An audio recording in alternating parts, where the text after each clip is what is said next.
Good evening, and welcome to the Merchant's House Museum here on East 4th Street, number 29 East 4th Street. My name is Dale Vandersand, and I'm a volunteer here at the Merchant's House.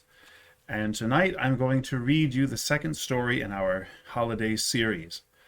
This is titled Christmas or the Good Fairy by Harriet Beecher Stowe. Oh dear, Christmas is coming in a fortnight, and I have got to think up presents for everybody, said young Ellen Stewart as she leaned languidly back in her chair.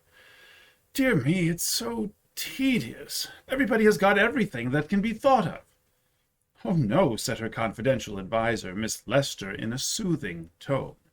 You have means of buying everything you can fancy, and when every shop and store is glittering with all manner of splendors, you cannot surely be at a loss. Well, now just listen. To begin with, there's Mamma. What can I get for her? I have thought of ever so many things. She has 3 card cases, 4 gold thimbles, 2 or 3 gold chains, 2 writing desks of different patterns, and then as to rings, brooches, boxes, and all other things, I should think she might be sick of the sight of them. I am sure I am, said she, languidly gazing on her white and jeweled fingers. This view of the case seemed rather puzzling to the adviser, and there was silence for a few moments, when Ellen, yawning, resumed. And then there's Cousins Jane and Mary. I suppose they will be coming down on me with a whole load of presents, and Mrs. B will send me something. She did last year. And then there's Cousins William and Tom. I must get them something, and I would like to do it well enough, if only I knew what to get. Well, said Eleanor's aunt, who had been sitting quietly rattling her knitting needles during this speech, it's a pity that you had not such a subject to practice on as I was when I was a girl. Presents did not fly about in those days as they do now. I remember when I was 10 years old, my father gave me a most marvelously ugly sugar dog for a Christmas gift, and I was perfectly delighted with it. The very idea of a present was so new to us. Dear aunt, how delighted I should be if I had any such fresh, unsophisticated body to get presents for. But to get and get for people that have more than they know what to do with now, to add pictures, books, and gilding when the center tables are loaded with them now, and rings and jewels when they are a perfect drug. I wish myself that I were not sick and sated and tired with having everything in the world given me. Well, Eleanor, said her aunt, if you really do want unsophisticated subjects to practice on, I can put you in the way of it. I can show you more than one family to whom you might seem to be a very good fairy, and where such gifts as you could give with all ease would seem like a magic dream. Why, that would really be worthwhile, aunt. Look over in that back alley, said her aunt. You see those buildings? That miserable row of shanties, yes. Well, I have several acquaintances there who have never been tired of Christmas gifts or gifts of any other kind. I assure you, you could make quite a sensation over there. Well, who is there? Let us know. Do you remember Owen, that used to make your shoes? Yes, I remember something about him. Well, he has fallen into a consumption and cannot work any more, and he and his wife and 3 little children live in one of the rooms. How do they get along? His wife takes in sewing sometimes, and sometimes goes out washing. Poor Owen, I was over there yesterday. He looks thin and wasted, and his wife was saying that he was parched with constant fever and had very little appetite. She had, with great self-denial, and by restricting herself almost of necessary food, got him 2 or 3 oranges, and the poor fellow seemed so eager after them. Poor fellow, said Eleanor, involuntarily. Now, said her aunt, suppose Owen's wife should get up on Christmas morning and find at the door a couple of dozen of oranges, and some of those nice white grapes, such as you had at your party last week. Don't you think it would make a sensation? Why, yes, I think very likely it might. But who else, Aunt? You spoke of a great many. Well, on the lower floor there is a neat little room that is always kept perfectly trim and tidy. It belongs to a young couple who have nothing beyond the husband's day wages to live on. They are, nevertheless, as cheerful and chipper as a couple of wrens, and she is up and down half a dozen times a day to help poor Mrs. Owen. She has a baby of her own, about 5 months old, and of course does all the cooking, washing, and ironing for herself and husband, and yet when Mrs. Owen goes out to wash, she takes her baby and keeps it whole days for her. I'm sure she deserves the good fairies should smile on her, said Eleanor. One baby exhausts my stock of virtues very rapidly. But you ought to see her baby, said Aunt E. So plump, so rosy and good-natured, and always clean as a lily. This baby's a sort of household shrine. Nothing's too sacred or too good for it. And I believe this little thrifty woman feels only one temptation to be extravagant, and that is to get some ornaments to adorn this little divinity. Why, did she ever tell you so? No, but one day, when I was coming downstairs, the door of their room was partly open, and I saw a peddler there with an open box. John, the husband, was standing with a little purple cap on his hand, which he was regarding with mystified, admiring air, as if he didn't quite comprehend it, and trim little Mary gazing at it with longing eyes. I think we might get it, said John. Oh, no, said she regretfully. Yet I wish we could. It's so pretty. Say no more, Aunt. I see the good fairy must pop a cap into the window on Christmas morning. Indeed it shall be done. How they will wonder where it came from, and talk about it for months to come. Well, then, continued her aunt, in the next street to ours there is a miserable building that looks as if it were just going to topple over. And away up in the 3rd story, in a little room just under the eaves, live 2 poor lonely old women. They are both nearly on to 90. I was in there day before yesterday. One of them is constantly confined to her bed with rheumatism. The other, weak and feeble, with failing sight and trembling hands, totters about, her only helper, and they are entirely dependent on charity. Can't they do anything? Can't they knit? Said Eleanor. You are young and strong, Eleanor, and have quick eyes and nimble fingers. How long would it take you to knit a pair of stockings? I, said Eleanor. What an idea! I never tried, but I think I could get a pair done in a week, perhaps. And if somebody gave you 25 cents for them, and out of this you had to get food and pay room rent, and buy coal for your fire, and oil for your lamp. Stop, Aunt, for pity's sake. Well, I will stop, but they can't. They must pay so much every month for that miserable shell they live in, or be turned into the street.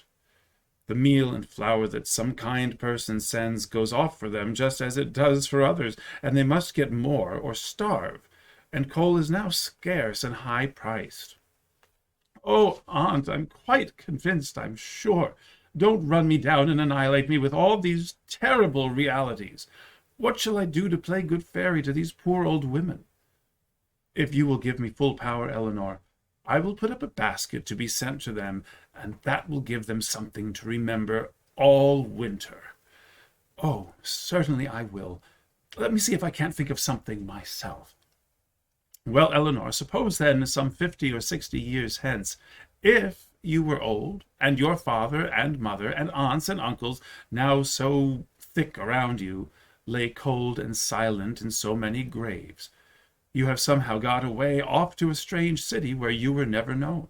You live in a miserable garret where snow blows at night through the cracks, and the fire is very apt to go out in the old cracked stove.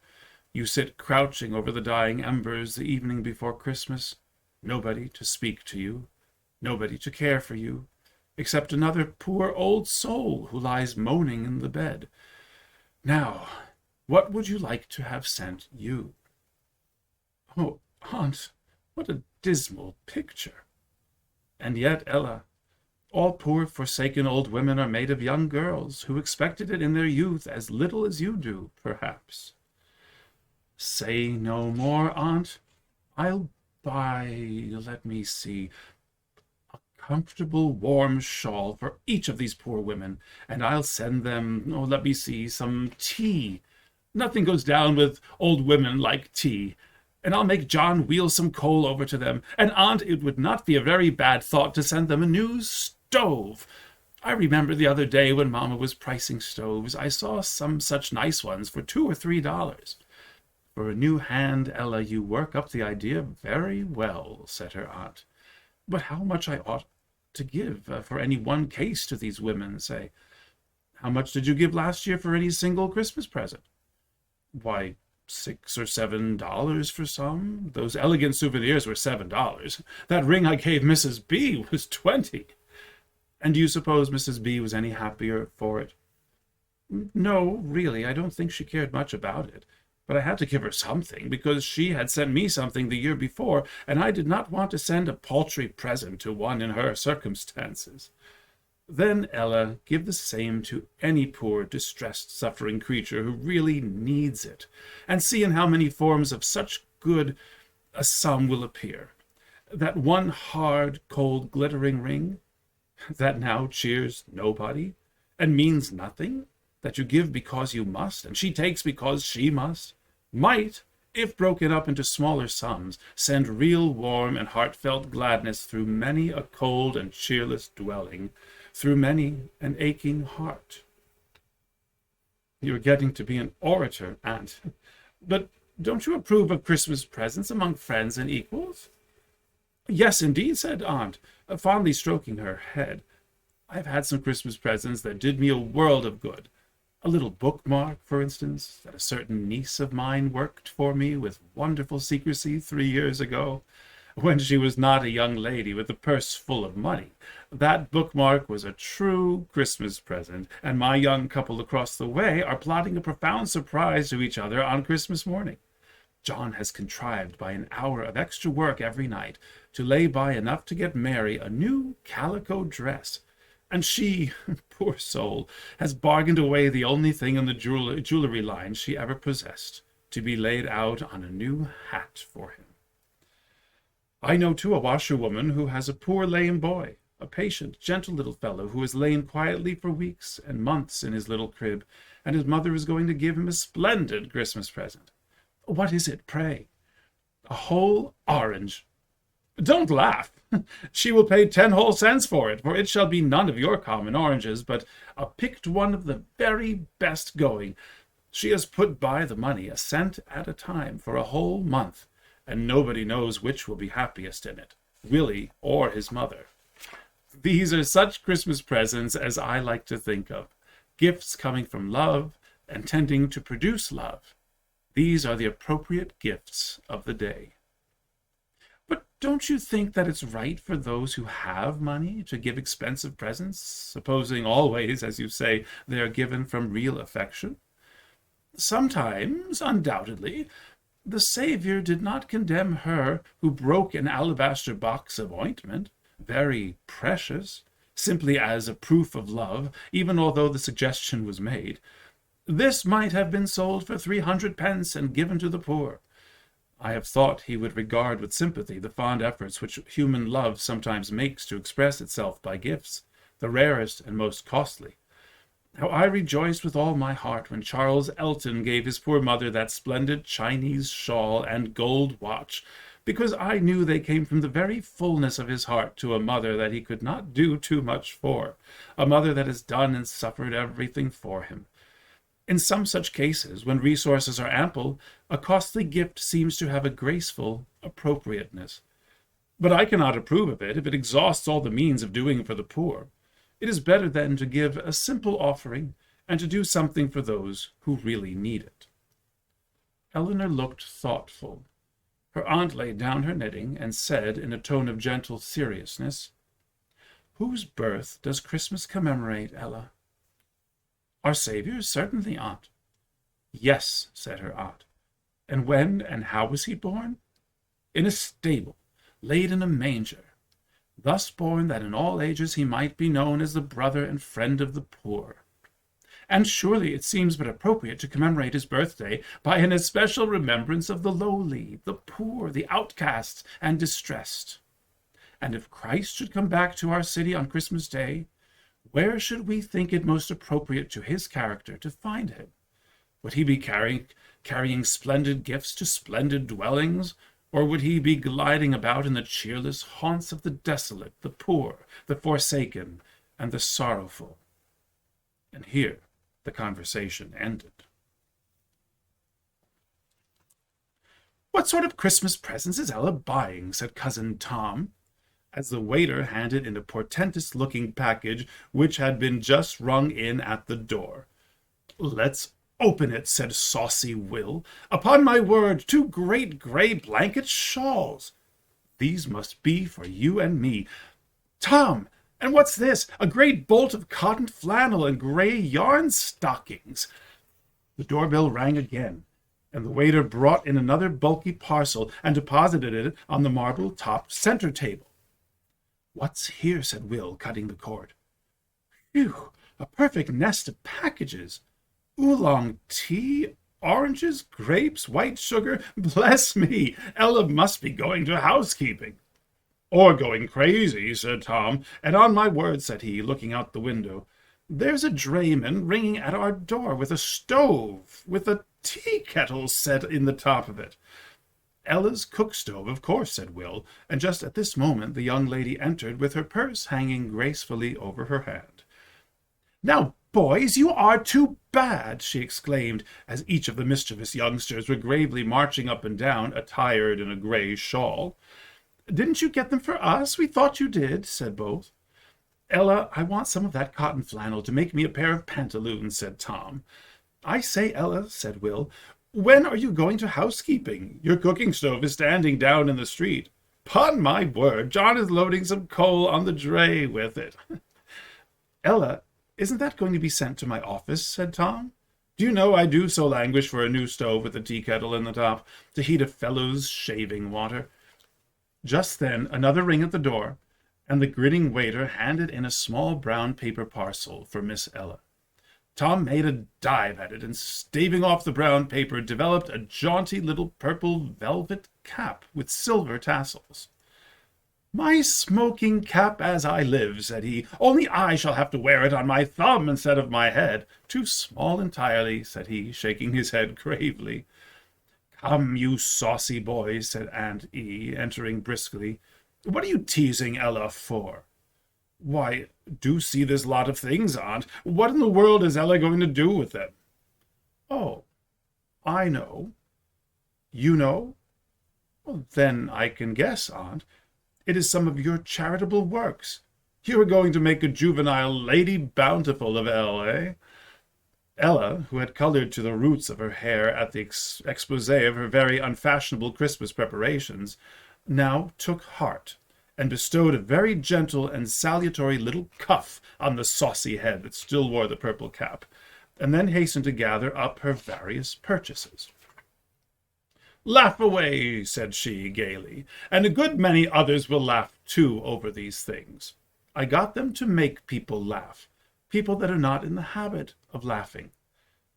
"Well, well, I see into it," said Will, "and I tell you, I think right well of the idea too. There are worlds of money wasted at this time of the year in getting things that nobody wants and nobody cares for after they are got.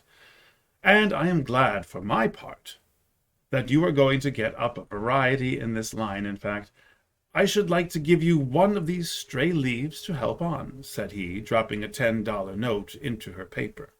"I like to encourage girls to think of something besides breastpins and sugar candy. But our story spins on too long. If anybody wants to see the results of Ella's first attempts at good fairyism, they can call at the doors of 2 or 3 old buildings on Christmas morning, and they shall hear all about it." The end. Thank you, Harriet Beecher Stowe, for an American classic. Happy holidays to all. Please visit merchantshouse.org to check out all the offerings that we have during this holiday season. We are bringing back A Christmas Carol, a virtual event this time, but it is also in its 9th season. And there are further readings in this series throughout the month. Please do check them out. And on New Year's Day, we will also have our regular tour, however virtual, on New Year's Day that afternoon. And other events as well. Do check out merchantshouse.org/calendar, and do look at the website for all the pictures and other offerings that are there. It's a very full website, and I'm sure you'll be entertained. As well, there's a Facebook page, and we are building a YouTube channel as well. So do check out, follow us on various social media, and tune in next time, December 10th, for a Hanukkah celebration. Thank you all, and good night.